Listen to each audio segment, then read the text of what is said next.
Mambo sita ya kufanya wazazi wako wakiwa bado hai ili usije ukajuta baadaye. Kuna maumivu ambayo hayaponyeki, sio kwa dawa, sio kwa muda. Ni maumivu ya kusema, laiti ningefanya zaidi, wakati nafasi tayari imepita. Wazazi hawakai milele. Sauti wanazokuita leo, kesho zitakuwa kumbukumbu. Mikono inayokubariki leo, siku moja itakuwa kimya. Na kinachobaki ni kumbukumbu za ulichofanya au ulichoshindwa kufanya. Kama wazazi wako bado wako hai, hii si video ya kawaida. Huu ni ukumbusho wa dharura. Kwa sababu majuto hayaji mapema. Huja pale ambapo huwezi tena kurekebisha. Haya hapa ni mambo sita muhimu sana unayopaswa kuyafanya leo. Sio kesho, sio nikipata muda. Ili moyo wako uwe huru hata siku wazazi wako wakiondoka.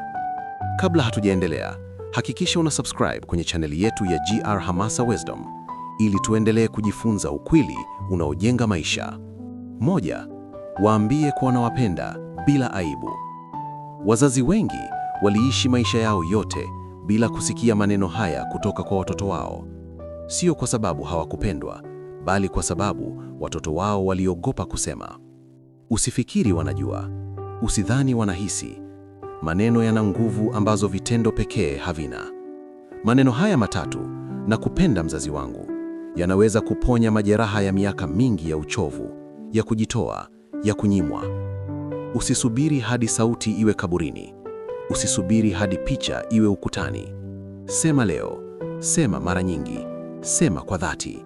2, samehe kabla hujaelewa kila kitu. Wazazi wako walikuwa wanadamu kabla hawajawa wazazi. Walikuwa na hofu zao, walikuwa na maumivu yao. Walifanya walichojua kwa uwezo waliokuwa nao katika mazingira magumu ambayo huenda wewe hukuyapitia. Usisubiri waombe msamaha kwa kila kosa. Baadhi yao hawajui walikukosea. Baadhi yao hawajui hata waliumiza.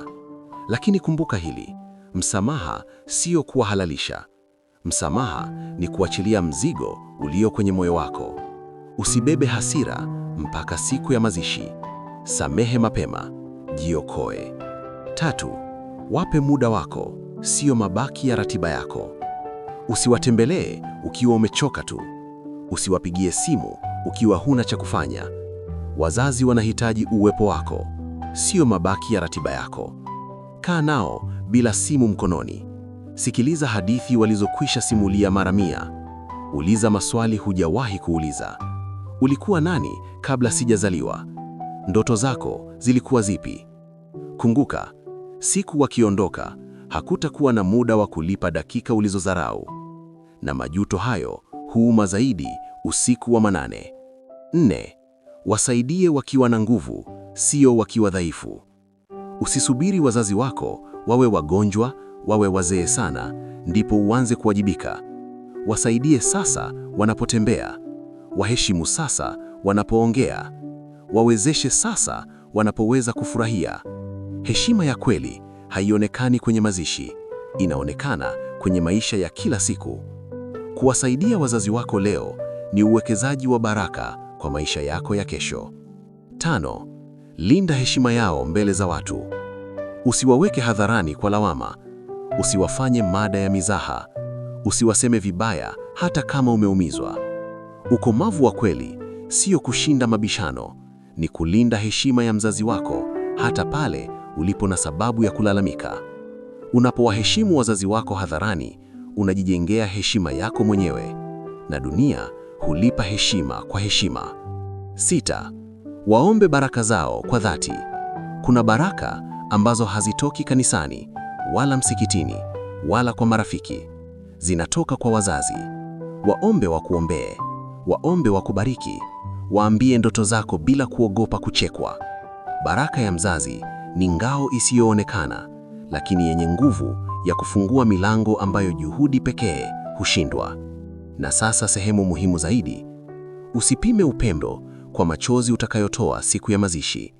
Pima kwa simu unazopiga leo. Pima kwa maneno unayosema leo. Pima kwa muda unaotoa leo wakiwa bado wanakuitakia. Usisubiri mauti ya kufundisha thamani. Mauti hufundisha kwa gharama kubwa sana. Chagua kutenda sasa, kwa sababu mtu anayewaheshimu wazazi wake akiwa bado wako hai huishi bila majuto, hata siku wakiondoka.